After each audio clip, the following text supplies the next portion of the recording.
Migrante. Talakayan ng mga napapanahong isyu na may kinalaman sa mga buhay ng mga migranteng Pilipino at pamilya. Radyo Migrant Radyo. Abo? Yes. Ito eh. Magandang gabi po sa inyong lahat. Radyo Migrante nagbabalik muli this week. And maybe next week, babalik ulit tayo. So anyway, magandang gabi po sa inyong lahat. Ako po si Chat Di Maano, mula po ng kasama ko, Migrante Korea. Maganda yung topic natin ngayong gabi kasi yung topic ngayong gabi is about bakit nga ba umaalis yung mga Pilipino sa Pilipinas in massive, kumbaga in bultuhan, maramihan, about 6,000 every day, more or less. So yun yung pag-usapan natin ngayong gabi. Magandang gabi po sa inyo lahat. Magandang gabi po sa mga viewers natin. Andito muli kami upang talakayin ang sinabi nga kanina ni kasamang Chat, no? Bakit nga ba nangingibang bayan ang mga Pilipino? Magandang gabi po. Ako po si Edsel Villena ng Kapinsay, Tamang Migrante. Magandang tanong yan, ano? At sabi nga ang sagot nga nila dyan piliin daw ang Pilipinas. No? Yes. Ang dami. Talagang usong-usong ngayon yan, Lalo ngayon na nagkakaroon ng girian sa West Philippine Sea.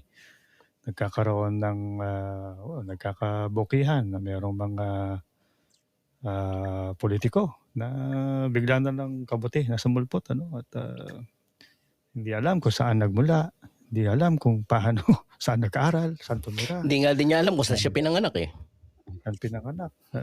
Tapos, siyempre, malala din ngayon yung of course, hindi natin isasantabi. Yung kada araw-araw ay nasa 6,000 Pilipino ang nangingibang bayan. Ayan, piliin mo ang Pilipinas, pero bakit umaalis ang Pilipino sa Pilipinas?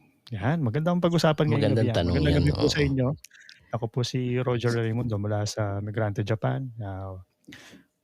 Welcome po sa inyo mga viewers at mga ating mga tumututok sa ating podcast. Meron din po tayong mga tumututok. Itong sessions natin ngayon. Yan. Itong sessions po natin kasi ay nakakaano na rin.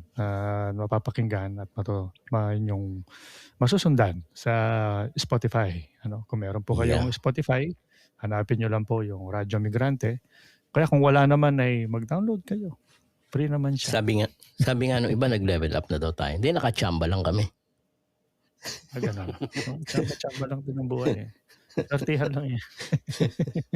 Hindi natin pinaplano yan. Bigla na lang. Hindi lang chinambahan. Oo.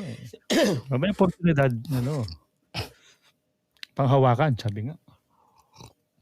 Yan, magandang gabi po sa ating mga tagapakinig, sa ating mga taga-subaybay mula sa Pilipinas, sa Japan, sa South Korea, sa Hong Kong, sa Middle worldwide. East. Sana ay ganun din ang masundan nyo rin kami at mapakinggan ang aming programa sa Spotify. Mapapakinggan nyo doon yung napakagandang, napakagwapong boses ni Chat. Yung mga boses namin na napakagwapong boses. Hindi masyadong nakakasawa. Konti lang. Medyo papainit na ngayon. Tapos ng taglamig dito sa amin. At medyo, dito rin, mainit na actually dito. 25 degrees kanina. Oo, medyo painit na nga ang panahon. Sabi nung misis ko, 25 degrees? May initan ka? Sa kanila daw, like 40 or something. Nabuisit sa akin 25 degrees na initan ka? 25 degrees na initan ka? Sabi ko, yes, mainit na yun. Pilipinas, mga kasama. Lalo na, sino ba yung mga taga-ano dyan? Sino ba yung... grabe ang init sa atin, 7 degrees. 50 nga to, something like 52. 52. Kaya nga naglalayasan yung mga kababayan natin sa Pilipinas. Masyadong mainit kaya nagpupunta sa iba't ibang bansa. Papalamig. Maraming part na problema kung bakit naisipan ng mga Pilipinong lumaya, sa totoo lang. Ah, maraming pwedeng pag-usapan. Kung ang pag-uusapan ay bakit yung mga Pilipino lumalaya sa Pilipinas. Una, sasabihin ng iba, sabihin, hindi, mahirap ang buhay eh. Bakit ba mahirap yung buhay? Di ba? Yun yung question eh. Bakit ba mahirap yung buhay? Actually, yung minention mo kanina, RD, ka-RD. Yung minention mo kanina is, yung piliin mo ang Pilipinas na salita. Gaya nga nung nasabi ko noon, yung salita na yun is, although mukhang funny, mukhang nakakatuwang basahin kung social media. Pero sa totoo lang, statement of desperation. Di ba? Yung desperado ka sa sitwasyon sa Pilipinas. Para bang, kasi madalas ko nakikita nag-a-abroad papunta ng abroad. Piliin mo ang Pilipinas and yet papunta siya ng abroad, papunta ng New Zealand, papunta ng Korea. Piliin mo yung sabi nila piliin mo yung Pilipinas. Pwede rin mo siyang gamitin sa iba pang konteksto bawa sa mga politiko. Yung mga dating presidente dyan, kung kanina may kumakampi. Meron yung kampi sa US, meron kampi sa China. Bakit ba kailangan natin ganyan? Yung mga leader natin ay parang hindi mabubuo ang kanilang plataforma ng gobyerno kung hindi nakasuso sa mga dayuhang kapangyarihan kagaya ng Amerika at ng China o ng iba pang mga bansa, na bakit hindi nyo kaya gawing piliin muna ang Pilipino, ang Pilipinas? Magandang tanong yan, doon kay Katay Diggs, pa-jetski ka pa nalalaman, yung pala kung ka pala dyan yung mga kachokaran mo pala, mga rin. At yun, sa kumbaga, do sa iba, ginagamit nila ito na parang, in a way, parang i-motivate ang ating mga kababayan to, parang ito, naalala ko yung dati, yung bang choose, yung tawag doon? Pilipino muna. Parang ganun Filipino first, mga ganun eklat. Mga Filipino first, mga Pilipino muna, choose local, mga ganyan. Kasi kahit anong Rob the Philippines, Rob the Philippines, sabi ni kahit anong klaseng kasi slogan ang gawin, pero kung wala namang ginagawa ang gobyerno para baguhin yung kondisyon sa lipunan sa Pilipinas, walang epekto yung slogan Parang ka lang parang kinokoberan mo lang yung sarili mong kahinaan, 'di ba? Kahinaan ayaw mong aminin na natin, 'di ba? But yes, pipiliin natin ang Pilipinas. Yes, lagi nating pipiliin ang Pilipinas. Pero bakit ka nag-abroad? Question 'yun 'di ba? Pero bakit nyo kami pinagtutulakan itinataboy? Bakit ba tayo napilitang lumabas ng bansa, nagpunta ng Korea, nagpunta ng Japan, nagpunta ng Middle East, etc. Yun yung tanong na dapat nating sagutin. Na sa kabila ng mga slogan na ito, yes, totoo yun, pipiliin natin ang Pilipinas. Pero bakit ba? Statistically, sabi nga, more than 6,000 yung lumalabas every day, statistically. Ano yung mga dahilan? Well, laging sinasabi ng mga tao, nadidinig mo, kumusta ka na? Ay, naku, ang hirap ng buhay dito sa Pilipinas. Ang liit ng sahod, etc. Mag-abroad, etc. Diba? O kahit na may lupa, ang gagawin, ibebenta yung lupa, isasanla yung lupa just to get out of the country. Reflection yun. Maraming ganyang kwento, Maraming ganong kwento. Kamakailan lang. Meron pa nga akong nakausap dito noon Sabi niya, marami naman opportunity sa Pilipinas, sabi niya. Seriously? Sabi ko, bakit nandito ka? Di ba? Bakit nandito ka? Di ba? True. Hindi na sumagot, di ba? Marami namang opportunity. Ibig sabihin lang. Ayan, maraming oportunista sa Pilipinas. Isa yon. Maraming oportunista sa gobyerno. Pero the point is, maliit ang sahod. Alam na natin yan. Everybody, lahat na yata ng studying ginawa na sinasabi na yung sahod sa Pilipinas ay hindi nakakasapat para sa pamilya ng makabuluhang sahod yung kailangan. Pag sinasabing walang trabaho, totoo naman talagang walang trabaho. May study ang Ibon, 'di ba? Na I think it's 1.5 million if I'm not mistaken yung job loss dito Yes. sa gobyernong ito sa first quarter pa lang ng taon na ito. Malaki na yung nawawalang So, jobs and opportunity. Yan Yung yung ano land- yung parang contradictory ito doon sinasabing Yes. umangat ng bahagya ang Mm, mm. GDP ng Pilipinas for about 3 or 2%, ano? Mm, mm. Relatively, sabi nga ni BBM ay mas mababa daw yan kaysa doon sa kanila. It's a little bit lower for the 5% that we are unemployed. Ano? Anyway, ang tanong doon, nararamdaman ba talaga ng mamamayan yung pag-angat na sinasabi yung GDP? Mm-mm. Or yung GDP na yan ay sino nakikinabang nung productions o nung production na yan? Yes. Mm. Diba? Yan nga, nasa balita, Pilipinas, nananatiling number 1 importer ng bigas. Yes. Diba? Problema yun. Maganda yung minention mo kasi kahit na yung parang ang tingin ko pa nga artificial yung pagtaas ng GDP na yun, parang sa papel lang eh. 'Di ba? Yung mga investment. Pero in real life sa tao, sa ground, wala nga silang trabaho, hindi sapat yung kanilang sahod. So, doon pa lang sa ibaba, matindi yung inflation, pero sa papel, sa gobyerno, walang inflation halos. 'Di ba? Mababa yung sinasabi nila, may mga trabaho naman, etc. Paano nyo binibilang yan? Yung mga tao na ngayon nagsasabi na hindi po sapat yung sahod namin, naghihirap po kami. Kung magsasaka man yan, di mas lalo nang matindi. Ang tama sa mga magsasaka. Kaya yung mga magsasaka, napupunta sa land conversion eh. Yung sabi nga nung ate ko kakwentuhan ko yung ate ko kahapon yata nung isang araw. Sabi niya, kasi nagkikwentuhan kami tungkol sa lupa, tungkol sa rice importation.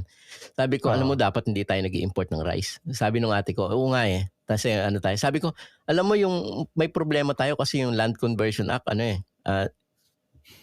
tinitira nitong maigi yung mga magsasaka, wala naman suporta yung gobyerno, etc. Kasagot-sagot sa akin, alam mo ba yung likuran ng subdivision namin, palayan dati? sabi ko, ano na ngayon? Subdivision na uli. Sabi niya, naging subdivision yung likuran nila, palayan dati. Yung likuran nila, dating palayan, kinumbert, ginawa ng subdivision. So, kagaling niya ni Villar eh. Matindi yun. May isip mo, talagang mag-i-import nga tayo ng bigas. Di ba? Nagpanukalangan ng batas yun eh. Si Villar, bawal ang discourage ang mga magsasaka natin.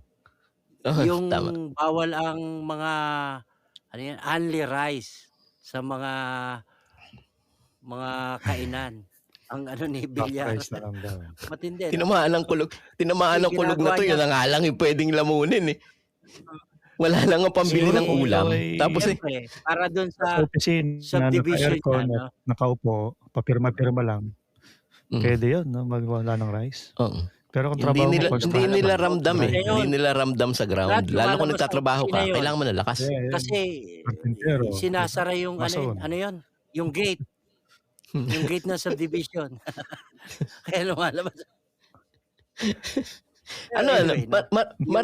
Marami ang factor na yan kung bakit mga Pilipino nagsisi-alisan talaga ng Pilipinas and in massive quantity kaya nga. Diba?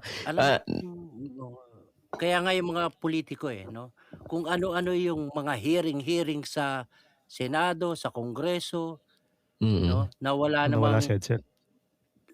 Nawala na naman siya, promise. Ayun, hindi. Nawala ba ako? So, are we gone again? Gone with the wind? Kaya nga, di ba? Oo, yung ginagawa ng mga mambabatas natin, kung ano-anong hearing, imbis na pagtuunan ng pansin kung paano ba papaunlarin o magkakaroon ng magandang kabuhayan ng mga kababayan natin. Kung ano-anong ginagawa, di ba? Banggaan ng mga politiko, kanilang mga manok, di ba? Para layo pa ng eleksyon. Layo pa ng eleksyon, nag-aaway na sila eh. May sinasabi ka, Cardi. Hello? Yan, welcome natin yung mga taga-subaybay natin. Samahan niyo po kami sa kwentuhan ngayong gabi. Kung may mag-type kayo ng comments dito sa ating mag-comment kayo, please. Please rin. Meron kayong saloobin. Saloobin, Sa loob. Madu- sa loobin, madugong pagtutol. Mga ganun. Meron kayong hindi nabati ng Mother's Day. Bati dyan na rin. Happy Oo. Mother's Day. Happy Mother's Day sa nanay nyo, ganun. Nanay ng kapitbahay. Speaking of jeepney phase out. Kahapon ba 'yon nakita ko sa social media? Parang naano ako na nasaktan ako. Parang nakita ko yung isang jeep na pampasahero dinidismantle na. Oo. Unti-unting nilalagari. Parang merong gumanon sa dibdib ko ng feeling ko. Parang kasi yung jeepney kasi hindi lang source ng kabuhayan ng mga jeepney driver natin. Sa mga mananakay, sa akin personally, ang pagtingin ko doon identity eh. 'Di ba? Yung identity mo bilang Pilipino na yung kayo lang yung may ganoon sa buong daigdig na pampasaherong sasakyan. Nung dinidismantle parang nasaktan ako. Sabi ko, wow. Talaga bang ganito na kayo ka? Not to mention yung driver noong jeep na dinidismantle na yon. Wala siyang kabuhayan. Hindi lang yung driver, pati yung pamilya. Yung pamilya niya, wala siyang papakain.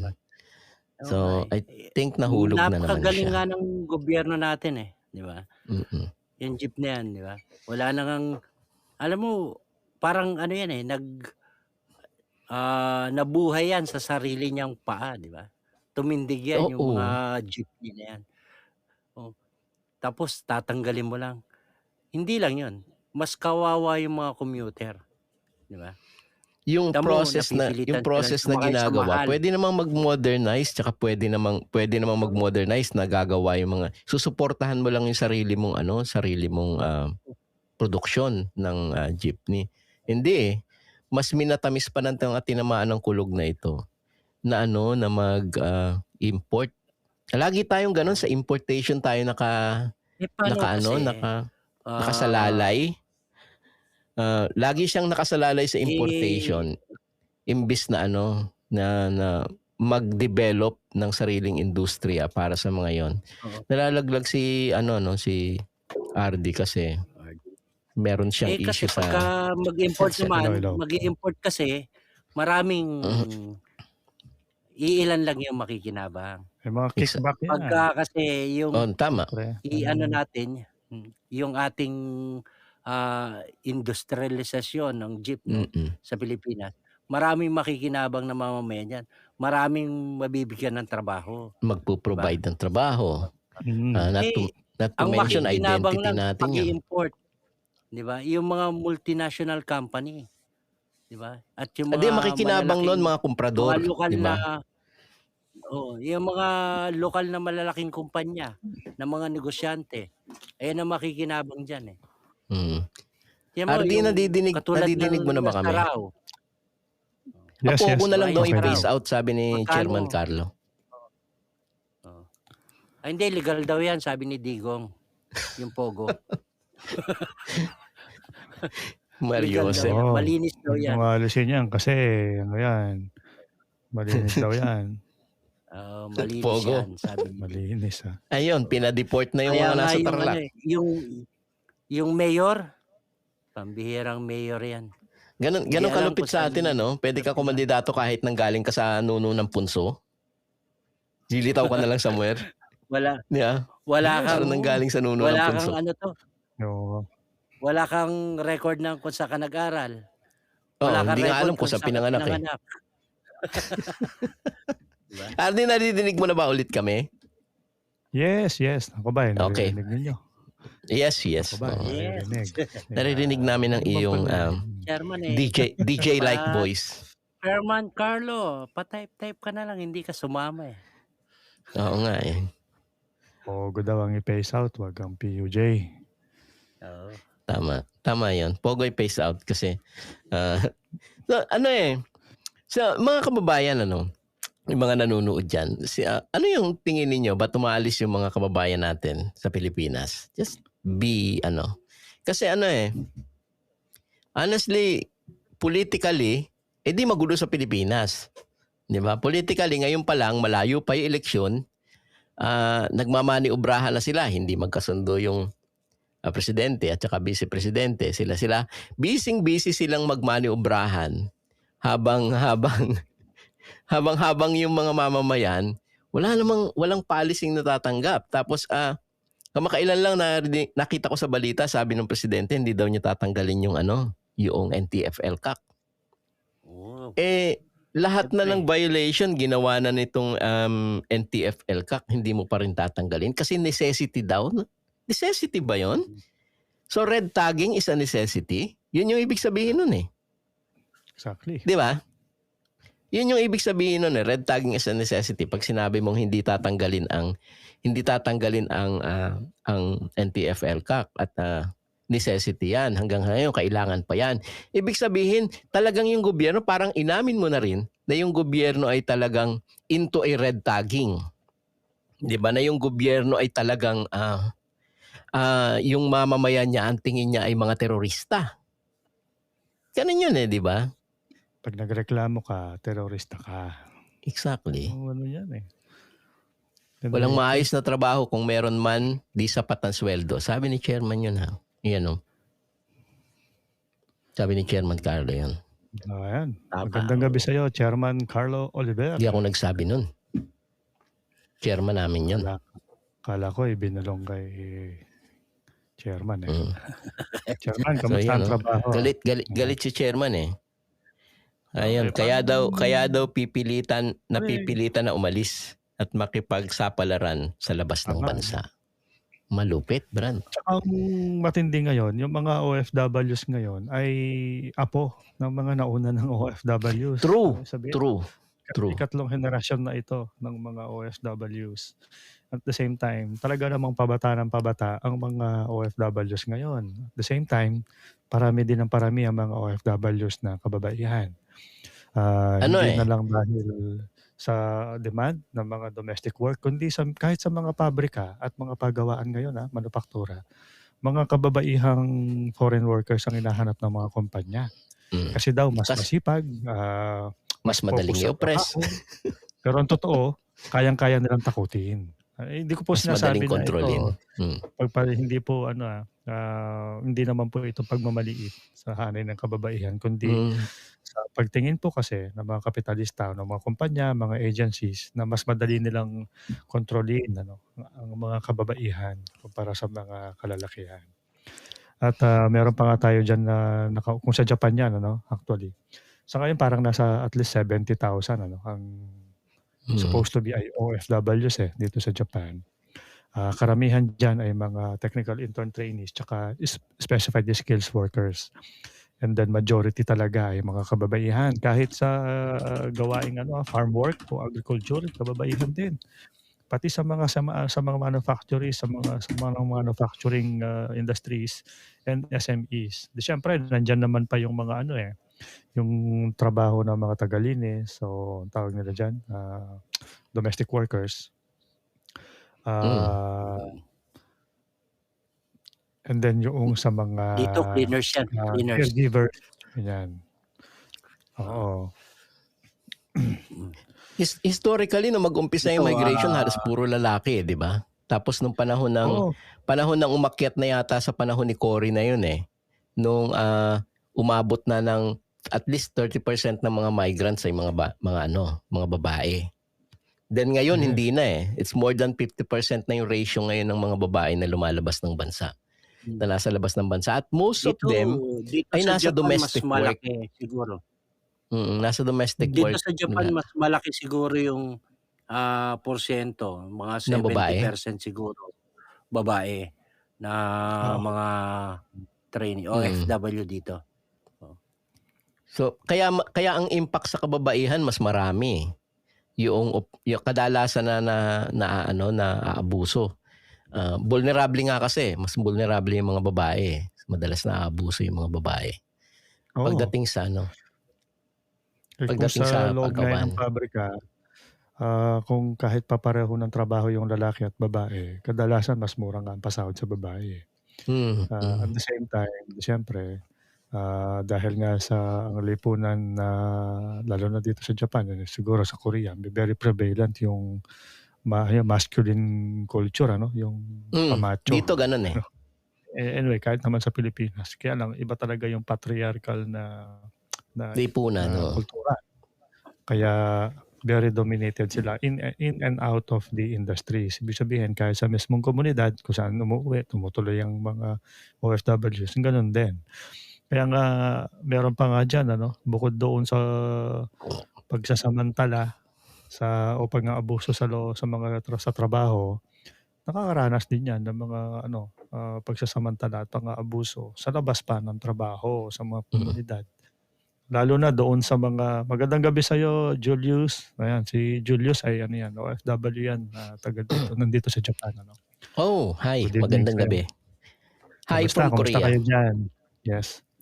Si Julius De Vera. Yan, sabi nga natin, walang question, yung usapin doon sa kailangan piliin ng Pilipinas in many ways and in many aspects. We should, sabi nga, lalo pa ngayon na patindi ng patindi yung usapin ng kahirapan, paghihirap sa bansa natin. Kaya nga maraming mga padre de pamilya o kaya mga nanay na nangingibang bayan ang gusto talaga ay mapaunlad yung kanilang sariling pamilya sa Pilipinas.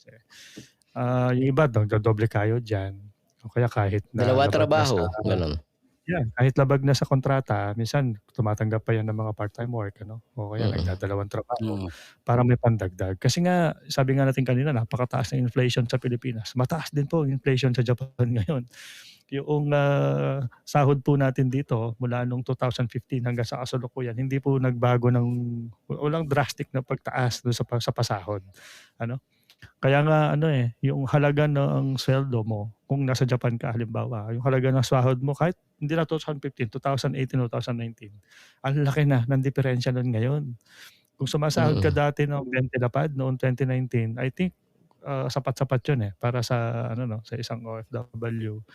Pero ngayon kung ganun pa rin ang sahod mo at nasa ganitong panahon ka sa mga panahon na ito, ang laki na ibinaba, at least 30% nung sahod mo nung halaga nung sahod mo noong 2019. Wala na yun. Dahil sa inflation, Ngayon, kung Dahil sa same pa rin ang inflation. trabaho mo, oo, kasi apektado ka ng inflation sa Pilipinas, apektado ka rin ng inflation dito. Ang mga economic managers nga ng Japan, hindi na mapagkatulog, nagtatai na dahil sa usapin paano tataas uli ang yan andyan nang itaas ang tax, andyan nang Tsaka yung sinasabi natin 'di ba, yung kanina, yun dito hindi na nga talaga sumasapat yung pasahod, no? Yung sa kabuuan, no, ng mga OFW natin, hindi niyo ba napapansin pababa na ng pababa yung offer o yung bigay na sahod sa mga OFW natin, ng mga kababayan natin, no? Kasi halimbawa sa Middle East, 'di ba? Middle East na lang. Dati talagang malaki yung pasahod diyan. Ngayon, kahit na 20,000, 30,000 peso, talagang inaano na nila, no? Kasi talagang walang trabaho sa Pilipinas eh. Halimbawa dito sa Japan, no? Pababa na rin yung bigay na sahod, yung kaya nga ginawa yung trainee, 'di ba? Ito nagiging kakumpetensya to ng mga lokal na mga manggagawa dito sa Japan no. Siyempre, pipiliin ng mga employer o ng may mga kapitalista yung mababang pinapasawaran nila. Less benefits pa, 'di ba? Tama. Kaya kaya tingin ko hindi lang dito sa Japan nangyayari 'yan, 'di ba? Pati sa iba't ibang mga kapitalistang bansa nangyayari 'yan. Kaya nga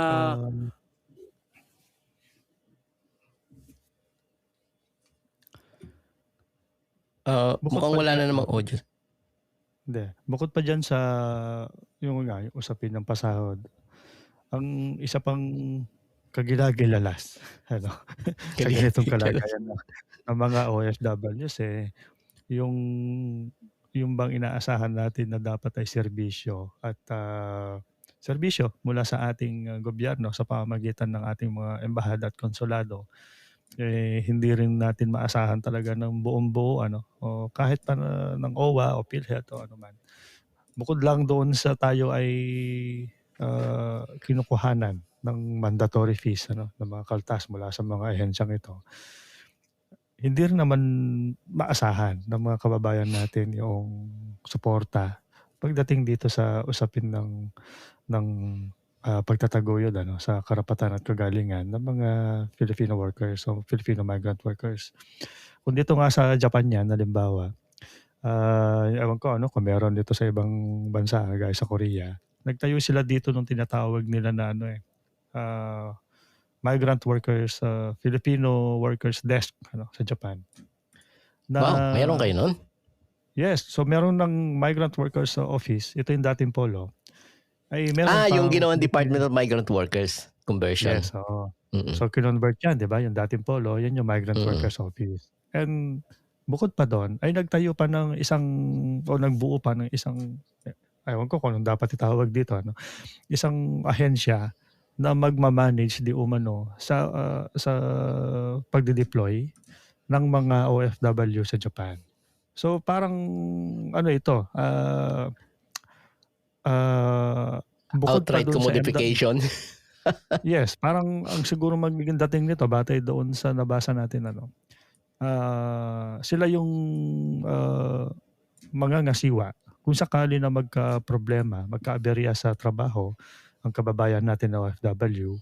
O labagin yung karapatan. Yes, itong supposed to be ahensya na ito ang mamamahala. Pero very broad and general yung usapin ng pamamahala. Ang tinatanong natin dito ay ito bang pamamahala kasama ba rito yung paghahabol sa mga kumpanya na inaabuso yung ating mga kababayan? Yung pagpapanagot sa mga employer at agency na hindi nagbabayad ng tamang pasahod o kaya ay sobra-sobra ang kinakaltas mula sa ating mga kababayan? O ang gagawin lang nito ay kagaya nung binuo ng gobyerno ng Japan na Office for Technical Intern Trainees o OTIT, na ang gagawin lang ay kapag nagkaproblema yung trainee ay hahanapan lang ng ibang trabaho pero hindi O pauuwiin. Pauwi ka na lang, sasabihin. Tulungan makauwi. Oo. Ganun. Uwi ka na lang, sabi niya. Ang nakaka pa rito mga kasama ay ito ay ipinagyayabang ng Migrant Workers Office sa pamumuno ng bagong talaga na secretary ngayon.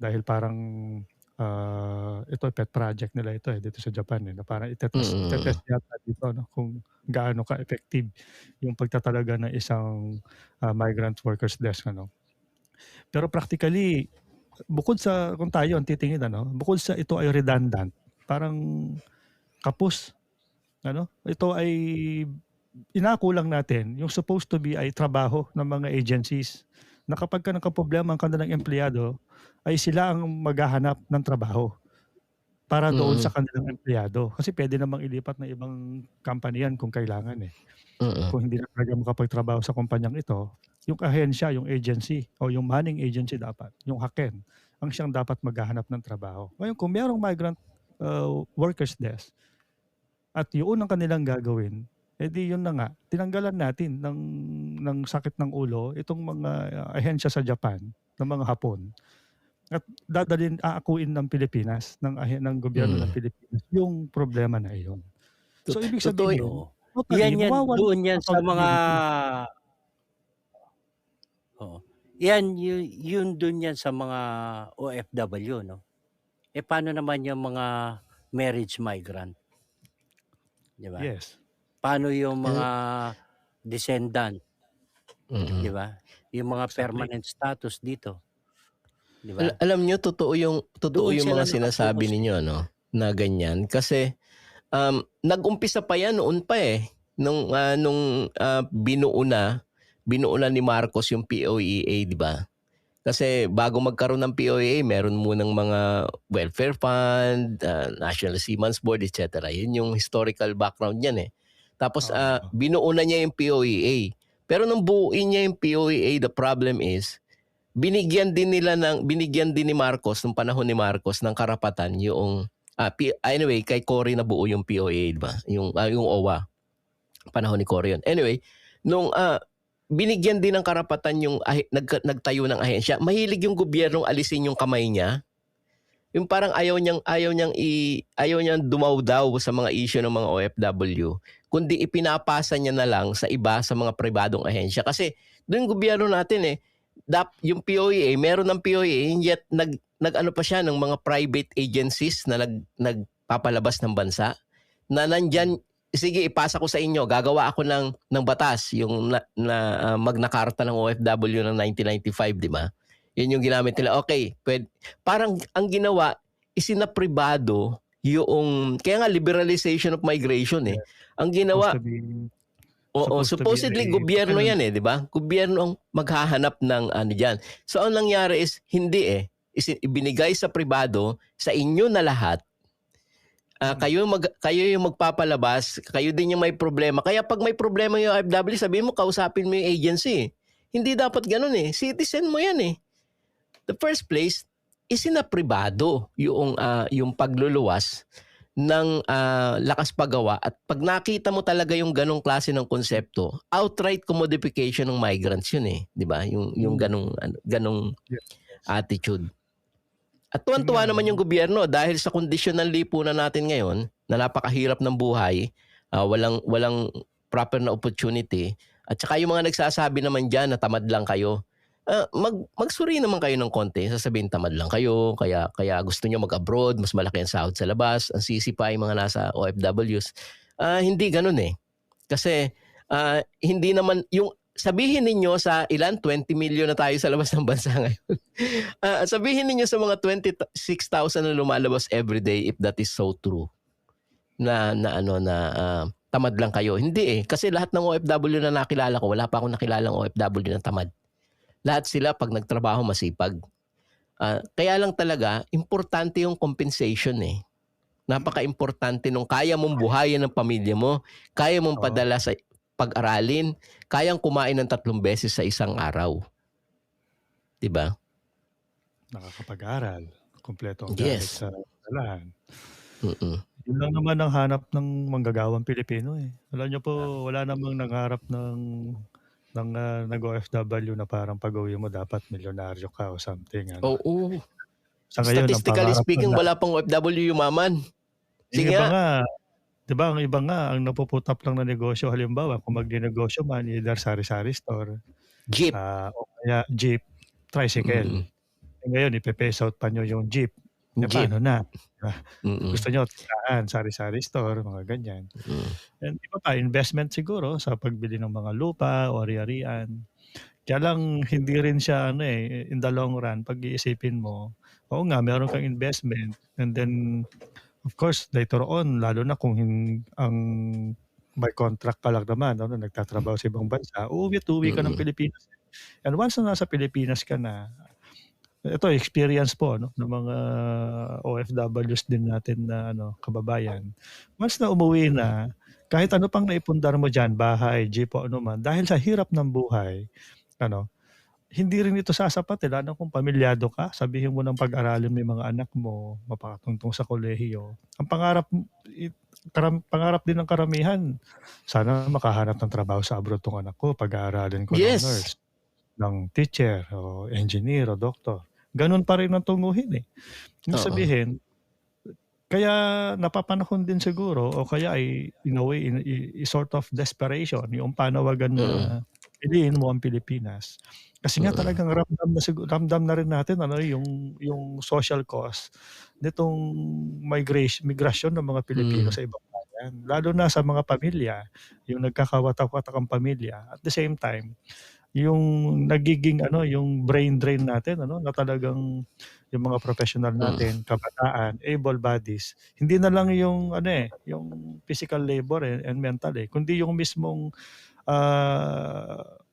talent yung tibay ng ekonomiya natin na nakasandig sa kakayahan ng manggagawang Pilipino. Yun yung dapat hinihigop sa atin ng mga mayayamang bansa kaya ng Korea at Japan.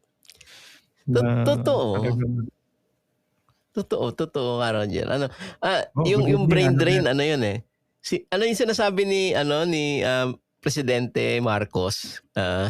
Presidente Marcos kamakailan lang tungkol sa mga nauubos na mga nurses sa Pilipinas. Kulang yung mga ospital sa mga nurses. At sabi niya, ang solusyon daw is ano? Ang solusyon daw ay ano, bigyan ng incentives, scholarship, and something like that. Sabi ko, yes, it's true. Kaya lang, true din Yan, na kaya magandang umaalis gabi ang po, mga yan, di hindi nga sapat yung sahod. Diba? Marin. So, lalayas talaga siya. Hi Marina, magandang gabi. Tsaka kay Annabel, magandang gabi. Magandang gabi, Annabel. So, magandang gabi po sa inyo. Kumusta po dyan sa Hong Kong? Kumustamos sa Hong Kong? Ano ba Alam sa nyo, Hong Kong yung kamusta? pinag-uusapan Ano? natin, puro OFW no? Pero Oo, paano naman yung mga residents na dito na talaga, halimbawa dyan sa Korea, tapos dito sa Japan, no? Ano ba ang proteksyon ang binibigay ng gobyerno? Wala rin eh. Pagka lumapit ang mga kababayan natin sa mga may problema, no? Itinuturo sa kung nasa ang host country, doon kayo pumunta. Parang Kaya kasi nga, naghuhugas kamay din sila, di ba? yeah, kasi nga mahilig Ano yung pa? gobyerno Yeah, maghugas kamay. Sa Pilipinas pa lang, paalis ka na, naghuhugas kamay na sila kasi nga ipinrivatize nila yung ano yung sending of labors di ba? Yung POA nandiyan lang para maghanap kung saan ituturo. Pero Kaya nga ang tawag ko sa pero POA meron bugaw silang meron silang mga ahensya na department sa embahada, no? Yung katulad dito sa Japan, yung attention to national, di ba? Dapat ikaw Assistance to national, so yung ikaw yung nagbibigay ng nagpo-provide ng assistance sa mga kababayan natin, no? Kung ano, Parang kung pag lumapit ano ka yan pa doon, kasalanan mo kasi nagpunta ka dito eh. Parang ganun eh. true, Diba? true. Tama. May inilapit tayo dyan. Halimbawa, may mga inilalapit tayo. Talagang hindi kaya ng mga local organization na i-handle, no? Parang nagdadalawang isip pang tanggapin kung hindi lang natin iginiit. Di ba? Parang papagalitan ka pa. Kasalanan mo yan. Parang ganun yan. Yeah, tama yung sinasabi ni Paano ni na Marina, yan, no? Pwede daw painitin at tumataas tumataas ang inflation. At totoo naman yun, inflation is part ng talagang malaking kinalaman kay inflation sa sahod, quality of life ng mga tao, di ba? So, teka, balikan ko yung sinasabi ko kanina, no?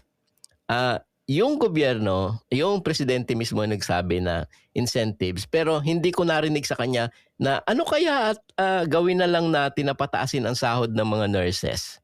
O kaya gawin natin yung edukasyon ay libre. Di ba? Yung education is for free or yung mga state universities would be free. Kasi malaki yung impact nun. Para sa ano. So, malaki yung problema. Gaya na sinabi ninyo, brain drain, nauubos yung mga professional sa Pilipinas, hindi naglilingkod yung mga nakakatapos para sa Pilipinas para umunlad yung economy. Kasi nga yung Pilipinas, mas nakafocus tayo sa historically speaking, noon pa lang nalaman na ni Marcos yan, wow, pera to, sabi niya. Kasi yung remittances by billions Di ba? So wala kang industriya, wala ka namang matatawag na industriya. So ang gagawin mo talaga is kung anong meron kang industriya, kagaya niyan 20, ang pinakamataas panahon ni if I'm not mistaken, panahon yata ni Ramos o ni Noynoy. Yung umabot ng $200 billion ang remittances ng mga OFWs. Nabanggit mo yan si Pinoy. Siya actually ang nagpakana niyang actually ito pong sinasabi nilang paglakas ng piso. Artificial ito nung panahon ni Abad.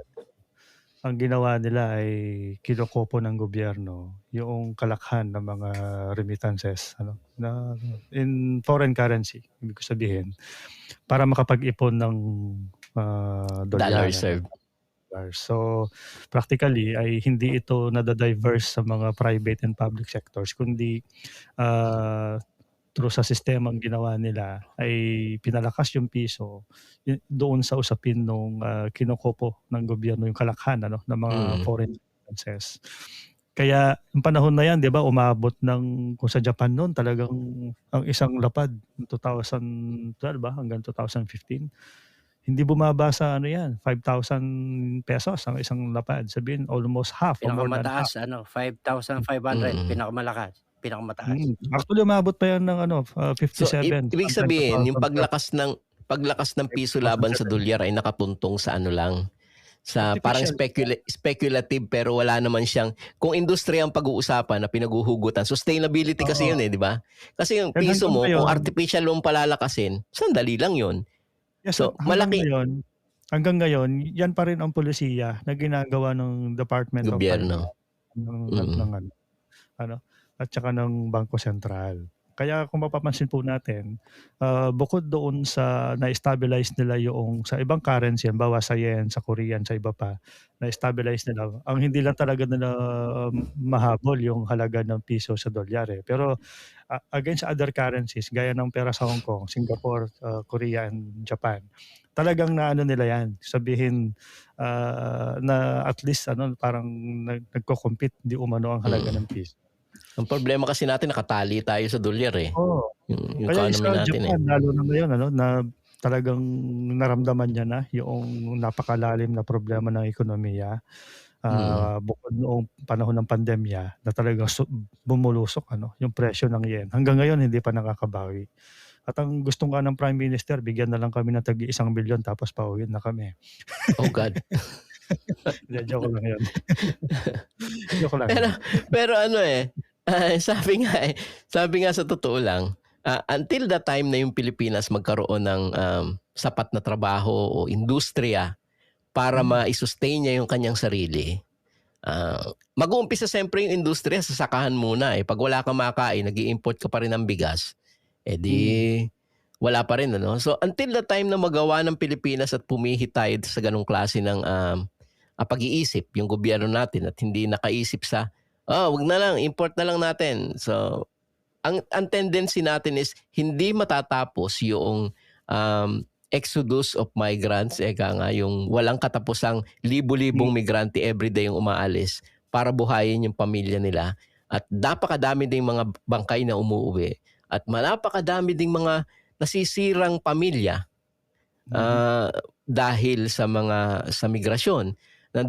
Marami ding nasisirang mga anak ng OFW dahil sa migrasyon. Di ba? Until the time na magkaroon ng sapat na trabaho, industriya yung Pilipinas para doon pa lang matatapos itong ang tawag natin, parang ang feeling ko dilubyo ba yun? mga kapatid, parang sakalang matatapos itong impyerno na pinagdadaanan ng mga Pilipino sa pangingibang bayan. Mas sabi ko nga yung gobyerno kasi kapag may problema sa bigas, ang tendency niya mag-i-import eh. Di pag nag-import ka, talagang ang tendency mo rin maubos yung dolyar mong inipon. Hindi sustainable yun. Kaya mong i-curb yung presyo, pero sandali lang yun. Sandali lang. Kailangan mo talaga suportahan yung mga magsasaka. Sino bang secretary ng Department of Agriculture? Meron ng bago, hindi ba? Kaya Nalaglag. Nalaglag problema. si Chat. Nawala si Chat. Yan. Oo. Siguro, babalik yan. May tanong yata si Ate Marina. Brad, pakisagot yung tanong. Nasaan ba? Sorry. Tanong Yan sa baba, yung pinakababa. Sorry. At sabi niya tumaas ang palit ng peso sa dolyar pero tumataas naman ang bayarin sa kuryente at tubig. Tama naman. Nakakatulong po ba ang pagbaba ng dolyar sa peso? Wala. Dami pang nagugutom sa Pilipinas. Tama kayo, totoo yan. Ate Marina, alam nyo, yun lang. Kaya kahit pa sabihin natin tumataas ang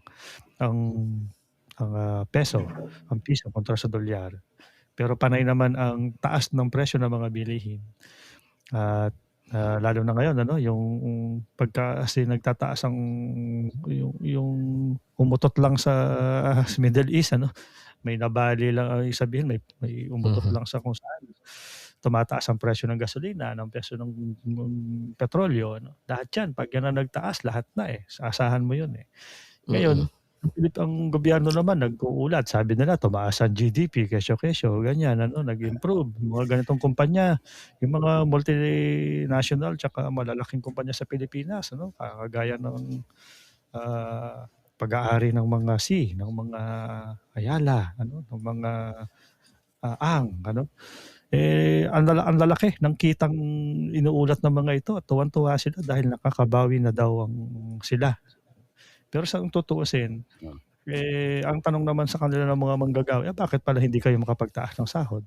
Yes, exactly. Tanungin mo, Exactly. nagbabayad ba kayo ng tamang buwis? Pangalawa, May kilala akong mga din tax nagbayad ng exemption buwis. kaya mga yan. meron pang usapin dyan ng yung binabanggit nyo kaninang PUB, babalik tayo dyan sa usapin na yan. Yun lang pinag-iinitan ng gobyerno, itong prangkisa ng mga maliliit na tsuper at operators. Samantalang para di umano sa una, ang dahilan kasi nila dyan, environmental concern, para sa proteksyon at ng kalikasan o sa polusyon. Pero kung sa polusyon at polusyon lang, hindi ba mas malaking polusyon ang ginagawa sa lipunan natin ng mga pasugalan sa mga pogo? Hindi lang yung polusyon sa kalikasan, kundi yung polusyon sa ating sa sosyedad. Pangalawa, yung negosyo ng mga mayayaman na yan, kanilang mga pabrika, yung sabi ko nga, yung isang lipad lang ng eroplano na pag-aari ng ni gaano karaming jeep ang katumbas noon. Kaya ang usapin dito, hindi pa usapin ito ng kagustuhan ng gobyerno na tumulong sa usapin ng climate change o ng kalikasan, kundi ang totoong interest nila dito, wasakin yung kabuhayan ng mga maliliit na tsuper at papasukin yung mga malalaking negosyo. As simple as that. Wag na pong para bang bandang huli ang sisisihin nyo sa pagkasira ng kalikasan pala. Itong mga karaniwang taong gumawa ng paraan para buhayin ang kanilang sarili at pamilya. Alam mo, mga kasama, yung sinasabi nilang pagsira ng kalikasan, bakit ayaw nilang ipatigil yung mga mining? Exactly. Kung usapin pagsisira ng kalikasan. Di ba? True. Ano ba yung ginagawa ng mga multinational na mga miners sa Pilipinas? Di ba? Ano yung open pit Sinisira yung mining? kalikasan. Grabe yun. Yung Oo. open pit mining. Tapos ano niya na ang culprit niyan, speaking of mining, ang culprit niyan yung Mining Act of 1995 ba yun?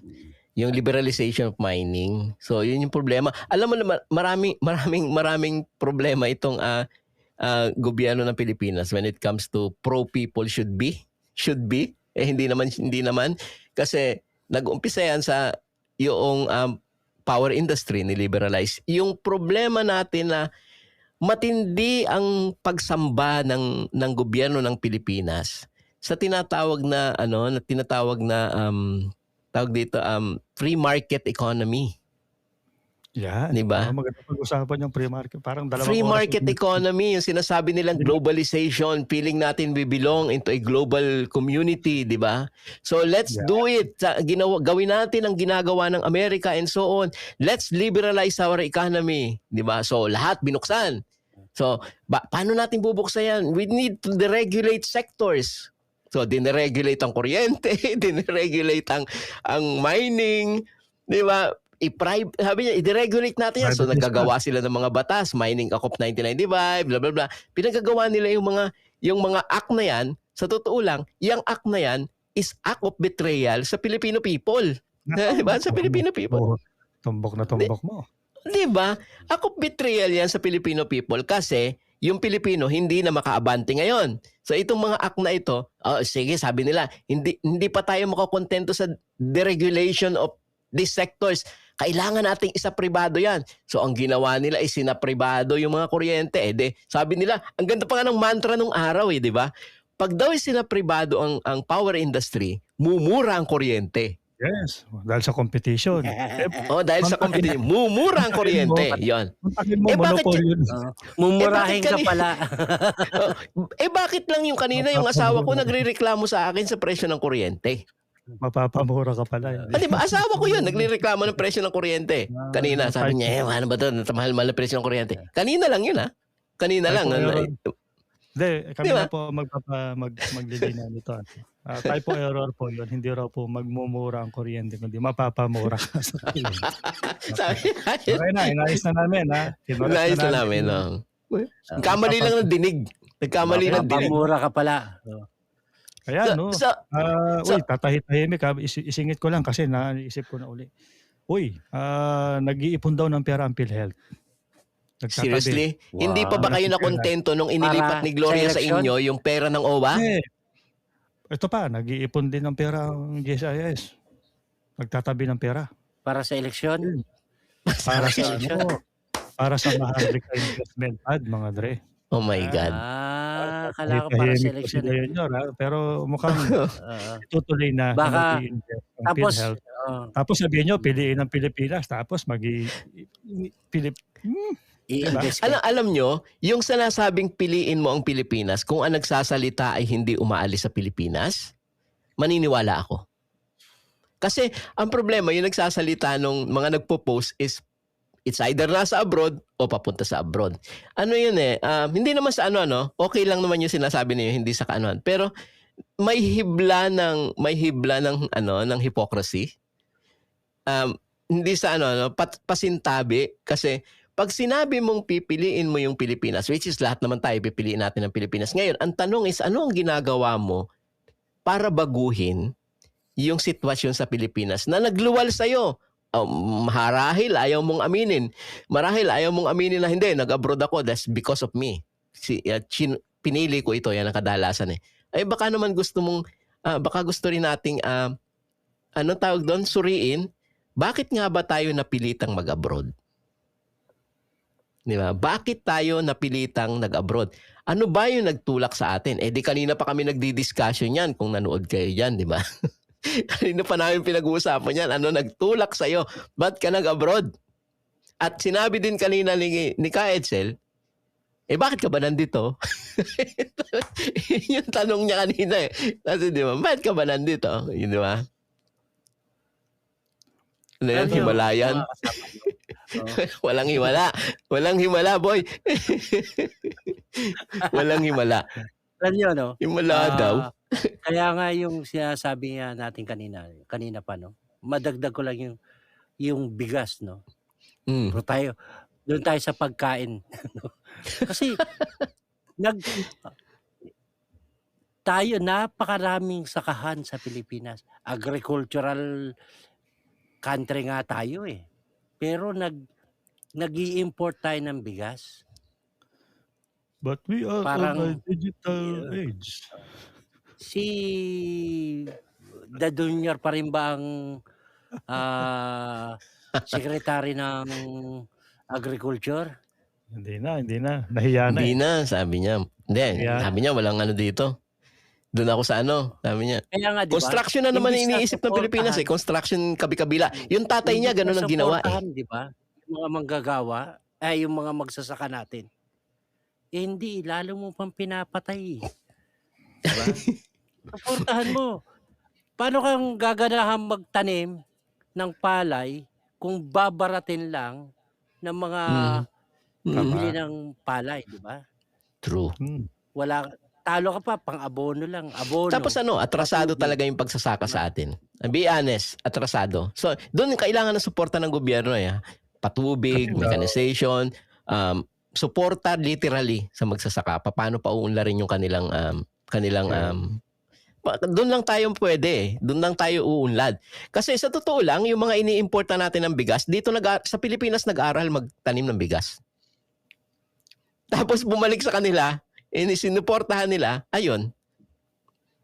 Nangyari. Tayo na ngayon na nag-i-import sa kanila, which is kabalintunaan.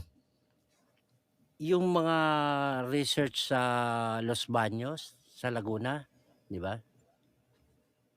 Yan, doon sila nag-aaral, di ba? Dati. Oo. Doon sila nag-aaral dati. Paano magtanim ng bigas. Ano na yan? Iri ba yun? Thailand. Hindi, Philippine Rice Institute. Oo, Philippine Rice Institute. Pwe? Hindi, Institute of Philippines, ano, basta yun. International Rice Institute yata, something yung IRI. Basta yun Oo. sa Los Basta Baños. may rice. Basta may Sabi rice nga- yung sa gitna Sabi eh. nga nung, sabi nga nung ibang ano, no, yung magagandang bigas namin, sa Pilipinas namin natutunan yan eh, no? Parang sampal sa Tama. atin yan eh, no? Sa gobyerno natin, no? Tatandaan ninyo nung kinapos tayo ng bigas tapos Ini-import binigyan natin. tayo ng Korea ng rice, yung Pilipinas, pinadalhan ng Korea ng bigas. Alam nyo ba kung gaano kalaki dito ang rice farm? Doon sa likod-likod lang ng mga bahay. Hindi Ganon ganun din kalaki ang dito. rice farm dito. Pero, ang makikita mo nag-aani, isang tao lang. Isa rin tao din na tatanim. Kasi highly mechanized. Highly mechanized sila. May Alam mo suporta ba talaga. dito, isang season lang. Yes, pareho dalawang tayo. season Oo. yata. Ang palay. Ang Mm-mm. palay, no? Tapos Ano nabigyan lang, pa tayo ng bigas, Natin di ba? nagtatatlo. Tayo Tapos na maliliit merong pa yung buong taon pwede ka magtanim. Pero yung magsasaka, mas mamatamisin pa na maging Camellia Homes. Yan. Ang pinaplano Kasi nga- lang kasi sa atin yung ano eh, yung negosyo ng mga mayayaman eh. Yung Saan matinding pagsamba until the time na yung gobyerno ay unahin yung interes ng Pilipinas at ng mamamayang Pilipino at tumigil sa pagsamba. Di ba? Sa free market, ika nga yung free market globalization, eklat ng mga imperialistang bansa, hindi tayo unlad. Matagal na pong napatunayan na ano yan, Hindi tayo unlad. fake news ang free market na sinasabi nila. Free, Sila lang yun. free kasi nga, free ang tax pagpasok ng produkto nila. Mismo. Papasok yung produkto, sila ng- papasok sila. Ano nung pa yan talagang pinlano kasi talaga ng Amerikano na ganon. Kasi nag-umpisa pa lang na iwanan tayo ng Amerikano, meron na agad silang ginawa na batas that they can own. Yung Makapagal yata yung panahon ni Makapagal, they can own a land in the Philippines. Nung pa yan, pinlano na talaga ng Amerika kung paano yung Pilipinas imamanipula kahit nung araw pa. So pag tinignan mo kasi yung kasaysayan, ganun siya manipulado na tayo. The thing is, paano tayo kakawala dyan? Di kailangan mo talagang tumindig sa sarili mong paa. Ngayon pa lang, ginagawa tayong lunsaran ng mga proxy war ng imperialist ng bansa. Di ba? So, Medyo Yeah, ano yan. ang sama nga nito yung sinasabi nilang free market na yan no? Basura nila, itatapon sa'yo, magbabayad ka pa. yung minimension ni Annabel, rice tarification law, part yan ng sinatawag na free market globalization eklat. Totoo yan. Yung rice tarification law, yan part din yan ng which is my goodness. I-import ka ng bigas, alang tax. Di pinatay mo yung sarili mo magsasaka. Huwag kayong mag-alala kasi yung bigas, sasamahan na yan ng isda, imported na isda. Nagalunggong, nagaling din sa Pilipinas yun Imported na bawang. Lumangoy lang sa kabila Imported na kamatis. Imported na My God. sibuyas. Mag-i-import na rin tayo ng isda galing China. Oh, Di ba? Alam nyo kahapon nagtatrabaho ako, yung kasama kong taga Cordillera sa trabaho. Napagkwentuhan namin yung tungkol dyan sa importation. Sabi ko nga, alam nyo ba sa inyo nakita ko yung bundok-bundok na kamatis itinapon lang kasi hindi mailuwas. Hindi mailuwas sa market. So, nasaan yung gobyerno para asistihan itong mga magsasaka na lugi sa ganung lang? Di ba? Makikita mo talaga mas tama yung sinasabi mo, Hardy, mas kinikater ng gobyerno yung dayuhang interes kaysa sa interes ng mamamayan niya. At kaya nga na sinabi ko, until the time. Yung mga magsasaka natin magtanim, no? Ikaw magtatanim ka ba na malulugi ka? Papayag ka ba? Di ba? Isang beses, dalawang beses, pangatlo, hindi mo nagagawin yan. Di ba? Naibenta mo na pati langaw ng kapitbahay mo, hindi ka pa kumikita Halimbawa, yung kamatis na yan, no? Piso ang presyo. Piso ang kuha sa kanila, no? Sa taniman. Magpapapitas ka. Piso din 1 kilo ang pagpapapitas. Di, kulang. walang nangyari doon sa puhunan mo.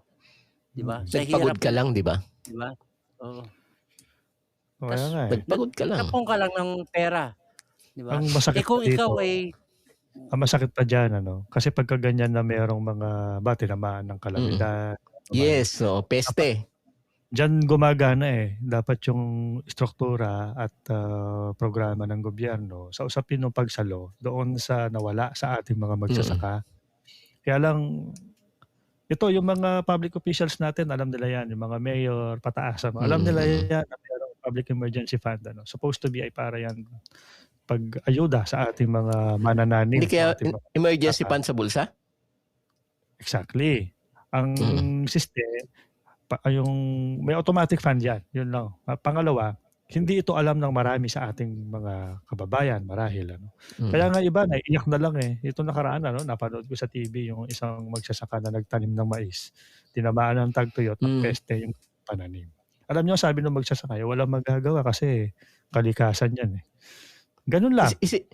Isipin mo tinamaan ka ng peste ng magsasaka, tapos yung supposedly susuporta sa iyong gobyerno ay peste rin. Pineste, tama ka. Di ba? Yung ating magsasaka, kung doble hindi pa peste yan, nangyari. maninikluhod siguro, magmamakaawa sa ating mga politiko para mabigyan lang ng kaunting ayuda. Wala Doble Wala. peste. Yes, Alam Kung hindi niyo, pa yung election, ano na pwede yan yung assistance na yan, yung ayuda. Alam niyo, talagang dapat yan sa mga kababayan natin na tinatamaan ng kalamidad Pero parang utang na loob mo pa sa mga Utang lang politiko yan. na binigyan ka ng ayuda, Mga walang hiya talaga yung mga yan Di mo? Pagka lalo na kung kalaban ka sa politika, Wala ka. pasensya Out na, ka. wala Out kang ka sa ayuda. listahan. Hindi mo binoto, out ka sa listahan. Pero kung titignan natin, yung mga pondo na yan, galing din sa mamamayan yan. Bakit ayaw nyo ibigay para sa mamamayan? Hindi para sa inyo yan. Diba? Hindi para dun sa mga kamag-anak nyo at mga alipores nyo. Yan, Bigay Unahin nyo yung si kamag-anak. tama. Unahin yung Anyway, kumpare. bago tayo mag-amok, bago mag-amok si Kaedsel, mamaya mag-amok na, lumampas na tayo ng 1 oras, mga kasama. Baka naman sasabihin ni Annabel, hindi kailangan ko pang matulog, Sige. magpapa-beauty rest kasi Sunday, lalabas ako, di ba? Uy, Sunday bukas, baka meron kayong activity dyan sa May activity si Annabel, magpapa-beauty rest yan, di ba? Sino Marina, yan, papa-beauty rest ng mga yan. mga balita ko, meron kayong pa-beauty contest dyan Oo, pa-beauty contest. So, tayo ay magpaalam na kasi magpe-prepare pa tayo next week. Medyo exciting, di ba? Sige. Oo, Alam niyo po, nitong May 15, nagkaroon ng dialogo ang ating organisasyon ng Migrante International sa House Committee on Health yata, para pag-usapan ang mga panukalang batas na inihain naman ng Makabayan Black at of course ng Gabriela. At siyempre sa tulong na rin ng ating mga organisasyon sa ating mga mambabatas. At meron mga inabot na mga panukalang batas at mga resolusyon yata mula sa pag-uusap na ito na next week po ay ating pag-uusapan dito. Dito mismo. Dito yun. Kaya kung aalis, babalik kayo next week. Pag-uusapan natin yan. Hindi lang kami yon, may makakasama kaming iba. Promise. Surprise po namin na guest. Surprise namin kayo. Mga kasama, bago tayo maghiwa-hiwalay, iwan naman kayo ng inyong bago, gaya nga na sinasabi ko, bago mag-amok si Ka-Edsel sa sobrang inis. Mauna na si Ka-Edsel. Bago tayo magpalam. Malapit na raw ang anniversary ng United, yung UNIFIL. Uy, happy anib. Happy anniversary. Happy anib. Tas ka mo. Save the people. Yan. Sana kung may sobrang t-shirt. Tsaka Thank you sa t-shirt, Annabel. Thank you. Salamat sa Thank you sa t-shirt. t-shirt mula sa Korea at Japan. Salamat sa Unifil Anniversary t-shirt. Thank you in advance. Ansel, taas mo yung t-shirt mo. Sa kanila galing yan. Alam mo. Oo, sa O, kanila kita to. mo. Meron Oo, kayo nun. Ako wala. Serbisyo, hindi negosyo. Di Yan. ba? Malay mo, may kapatid pa yan. Oo. Oo. Ito galing to nung anib ng Migrante Salamat. International eh. Ay, punta daw tayo doon. Punta raw. Punta daw tayo. Sabay tawa, no? Mio. Nagpunta yung dalawa yan. Wala nang balikan. Pupunta kami dyan. Diyos mio.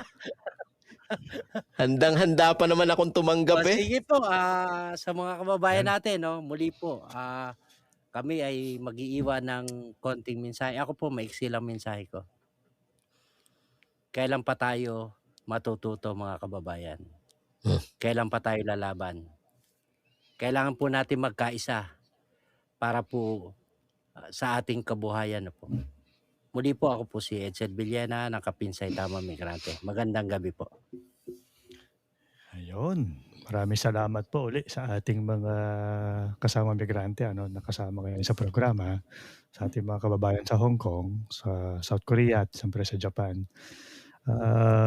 Siyempre sa iba pa alam naman natin after nito maaaring ang iba ay makikinig sa Spotify. Meron po kami Spotify. Tsaka good evening din sa mga Red Tagger. Sa mga Red Taggers dyan, nakapuna po kami para hindi na kayo mahirapan. Binigyan na rin namin yung mga totoong pangalan namin dito para hindi na kayo manghula. Pero hindi ko susunod, baka ilagay ko na rin yung address ko rito eh. Parang Alam Anyway, naman nila na yun. mga Red Taggers, sabi ng SC po ng Supreme Court, pinapaalalahanan namin kayo na ang ginagawa ninyo ay nakamamatay, delikado sa buhay at kabuhayan ng mga taong binibiktima ninyo. Ay, hindi ko Democratic aalisin yung practices. hindi ko bubuhigin yung NTFL kak. Walang. Anyway, pipiliin natin ang Pilipinas. Lagi po yan. At maganda na ito ay lumilitaw uli yung ganitong klaseng sentiment. At lalo na ngayon may social media na kaya ang bilis lumawak naman. Noong unang panahon to kasi, ang tawag diyan Pilipino muna. O kaya ay piliin mo ang Pilipino, gawang Pilipino, choose local, mga ganyan. Ngayon dahil may social media na, so baka hindi niyo po alam yan. Yun po ang pinagmulan niyan. At sa aking pagkakatanda, ako nung maiisip na ako nung na-encounter ko yung Pilipino muna na yan. Mga 12 years old yata ako, 10 years old. Siguro mga 20s na kayong dalawa nun mga panahon na yan. Ano ba yun? Malamang kaanak ko lang nun. Oo, noon pa po yan. Denial pa more. Yun, doon sa ating mga kabataan, makagaya natin, na nasa makabagong panahon, hindi na bago na panawagan natin mga Pilipino na pakiusap din. Na paunlarin natin ang sariling atin. At ganoon din, hamon ito actually, in a way, pwede nating hamunin ang ating mga politiko. Lalo na yung mga nag-aaway-aaway dyan, ng mga adik ng politiko.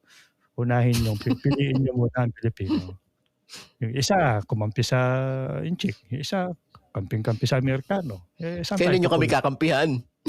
Diba? Tapos sasabihin nyo, para sa amin ang ginagawa ninyo. Di nga. Di nga. Diba? Kaya, gaya nga po sabi ni Edsel, kailan ba tayo matututo? Simulan natin doon sa pagpapalaganap ng mabuting balita, ng katotohanan. At labanan po natin yung fake news, yung mga balitang mapanira, lalo na sa ating mga samahan at mga organisasyon na naglalayon na isinusulong yung ating mga pambansa at demokratikong interes. Hindi po masama nasabihin nating may ginagawang mali ang gobyerno. Hindi po kasalanan nasabihin nating mali ang ginawa ng Pangulo na ito. Hindi rin constitutional po rights yun. Sabihin natin gusto namin ng pagbabago. Karapatan po natin yan. Tanganan po natin yon. Amen. Yung sinasabi ni, we have not anti-alpaca. Of course, hindi nila alisin yan kasi nga, yan ay armas nila para patahimikin tayo. So, all we have to do is fight back. Tabanan po natin. At mula rito, magkakaroon tayo ng gains mula doon sa unti-unting paghakbang, pagkakasama ng tulong-tulong. Yan. Kaya hindi po mabilis yan. Yung pagbabago sa lipunan, di ba? Yung ang katipunan, bago na talagang napuspos yung kanilang revolusyon, naghintay ng 300 taon eh. Kaya ang pagbabago sa Pilipinas, yung kilusang pagbabago sa Pilipinas ngayon para sa pambansang demokrasya, 5 dekada pa lang, batang-bata, kumpara naman sa pangunguluhan niyang dinanas natin sa mga Kastila at Amerikano. Kaya kaya pa natin, kaya pa yan. Mas marahas nga lang ngayon ang Estado, ang gobyerno, pero kaya yan, sabi nga. Yun lang po, fight back at manindigan tayo para sa katotohanan. Sabi nga ni Chat, magmulat, kumilos at mag-organisa at kumilos. Ayan. Parang binalibaliktad ko na pero isa lang po esensya niya. Pre-preho din yun eh. Yan. Laban lang. Gandang gabi po. Ako muli si Roger Raimundo mula sa Migrante Japan. So ako nasabi niyo ng lahat. Kaya sasabihin ko na lang ay ito. Papatayin natin.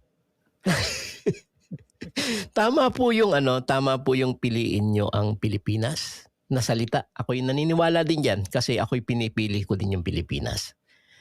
Pero may hamon. May hamon po yun dapat meron siyang kakabit. Ano yung ginagawa mo kung ikaw ay OFW? Piliin mo yung Pilipinas. Ano yung ginagawa mo para baguhin yung kasalukuyang kalagayan ng lipunang Pilipino? Na hindi mo kayang itanggi na yung lipunang Pilipino sa kasalukuyan ay bat-bat ng mga magnanakaw, bat-bat ng kahirapan. Kaya ka nga nag-abroad Di ba? Lahat ng dinaranas natin sa Pilipinas na nagluluwal ng libu-libong umaalis sa Pilipinas para lang buhayin ng pamilya. Kung ikaw, challenge yun sa OFW kasi yung nasa Pilipinas yun So ikaw ang OFW ka, sinasabi mong pipiliin mo ang Pilipinas. Well, ang tanong sa'yo, ano ang ginagawa mo para baguhin yung lipunang Pilipino na bat-bat ng problema? Di ba? Nasabi na ni Cardi kanina, mag-oorganisa kami. Di ba? Mag-oorganisa kami, magpapupukaw kami at magpapakilos. Yun yung amin. Baka gusto mo sumama. Di ba? Enjoy kami, fun kami. It's fun to organize, arouse, organize, and mobilize. Gusto ko yan. It's a fun thing to do. Parang yung anniversary ng Unity. Di ba? Palakpakan. Di ba? It's fun to organize, arouse, organize, and mobilize. At sa mga politiko naman, Mga hayop kayo.